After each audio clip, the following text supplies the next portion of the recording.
కర్ణుని గురించి అంతగా తెలియని కథ మరియు అతని పుట్టుక గురించిన ద్యోతకం. మహాభారతం భారతీయ నాగరికత యొక్క నీతిని ఆకృతం చేసిన ఇతిహాసం. పరాక్రమం, కర్తవ్యం మరియు విధి యొక్క కథను వివరిస్తుంది.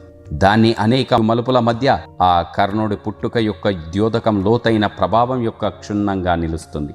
తన అసమానమైన ధైర్య సాహసాలు మరియు దాతృత్వానికి పేరుగాంచిన కర్ణుడు ఒక రథసారథిచే పెంచబడ్డాడు. అయితే నిజానికి పాండవ యువరాజుల తల్లి అయిన కుంతి కుమారుడు ఈ కర్ణుడు. ఈ రహస్యం చాలా దగ్గరగా భద్రపరచబడింది. అయినప్పటికీ కురువంశానికి చెందిన గొప్ప పితామహుడు భీష్మ పితామహ. నిజం తెలిసిన కొద్ది మందిలో ఒకరు భీష్ముడు. ధర్మం మరియు వివేకం యొక్క ఉదాహరణ. తరచుగా రాజదర్బారును కప్పి ఉంచే మోసపు తెరల నుండి చూడగల దూరదృష్టిని కలిగి ఉన్నాడు. మానవ స్వభావం మరియు వంశం యొక్క సూక్ష్మ భేదాల గురించి అతని అవగాహన కర్ణుని నిజమైన వారసత్వాన్ని అంచనా వేయడానికి దారితీసింది. ఇది తర్వాత గొప్ప పర్యావసనంగా ఇతిహాసంలో అలలు అవుతుంది. భీష్ముడి జ్ఞానం మరియు అంతర్దృష్టి.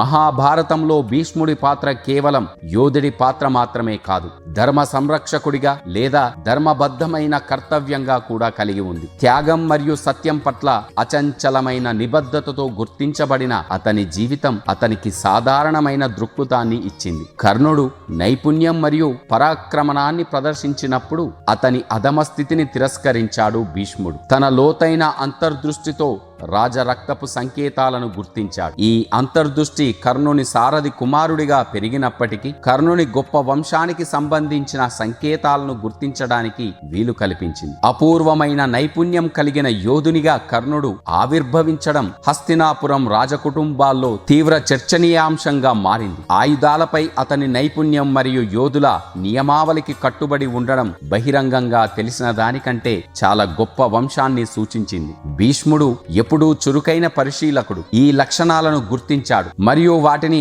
యువరాజుకు తగిన లక్షణాలుగా గుర్తించాడు. యుద్ధ భూమిలో కర్ణుడి ఉనికి కేవలం బలీయమైనది కాదు, విస్మరించలేని ఉన్నతమైన గాలిని కూడా కలిగి ఉంది. ఇది కర్ణుడి మూలాలు కనిపించిన దానికంటే ఎక్కువ రాజరికమైనవి అని భీష్మునికి అనుమానం వచ్చింది. కురుక్షేత్ర మహాయుద్ధానికి ముందు ఆ కుంతీదేవి కర్ణుడిని కలుసుకుంది. ఆమె తన తల్లి అని, అతని తండ్రి సూర్యదేవుడు తప్ప మరెవరో కాదని అతనికి వెల్లడించింది. ఆ భావోద్వేగంతో మాతృప్రేమతో నిండిన కుంతి కర్ణుడితో చేసిన ఒప్పుకోలు ఏళ్ల తరబడి మౌనంగా ఉండిపోయిన సత్యాన్ని ఆవిష్కరించింది.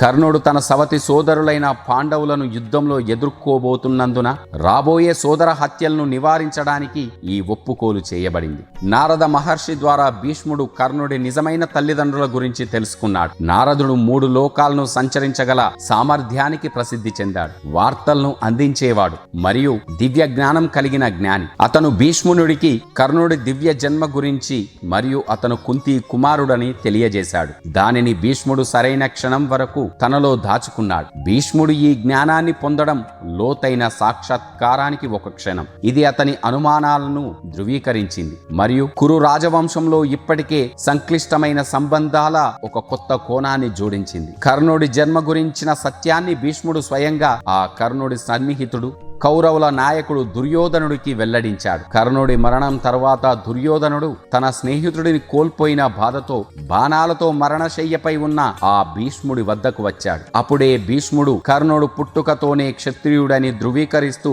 రహస్యాన్ని వెల్లడించాడు. ఈ ఒప్పుకోలు క్షణం భావోద్వేగం మరియు గురుత్వాకర్షణతో కూడిన దృశ్యం. సత్యం మరియు కర్తవ్యం కలిసి అజ్ఞానపు ముసుగులు తొలగిపోయే మహాభారతంలోని సారాంశాన్ని ఇమిడిపోయే చర్య ఇది. కర్ణుడి నిజమైన వారసత్వం యొక్క ద్యోతకం యుద్ధ గమనాన్ని మార్చలేదు, కానీ ఇది కథకు విషాదం యొక్క పొరను జోడించింది. దుర్యోధనుడి పట్ల కర్ణుని అచంచలమైన విధేయత అతని నిజమైన వంశం తెలిసినప్పటికీ అతని పాత్ర గురించి మాట్లాడుతుంది. భీష్ముడి జ్ఞానం మరియు ఆఖరి ద్యోతకం మహాభారతంలో ప్రధాన ఇతివృత్తాలు అయిన కర్తవ్యం, గౌరవం మరియు స్నేహం యొక్క సంక్లిష్టతలను సూచిస్తాయి.